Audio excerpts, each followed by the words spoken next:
લોકમત ન્યૂઝમાં આપનું સ્વાગત છે। વડોદરા શહેર તેમજ હાઈવે ઉપર માર્ગ અકસ્માતોની સંખ્યા દિવસે ને દિવસે વધી રહી છે।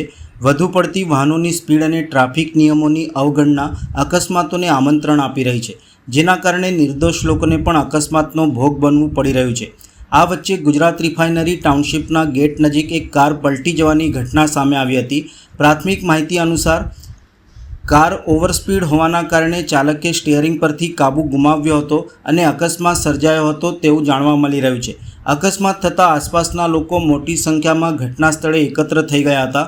કારમાં સવાર ચારેય વ્યક્તિઓનો આબાદ બચાવ થયો હતો અને તેમને સલામત રીતે બહાર કાઢવામાં આવ્યા હતા। બાદમાં રિફાઇનરી કંપનીની ક્રેનની મદદથી પલટી ગયેલી કારને સીધી કરવામાં આવી હતી। સદનસીબે ઘટનામાં કોઈ જાનહાનિ થઈ ન હતી। ટ્રાફિક નિયમોને લઈને પોલીસ અને તંત્રએ પણ વાહન ચાલકોને સાવચેતી રાખવા અપીલ કરી છે।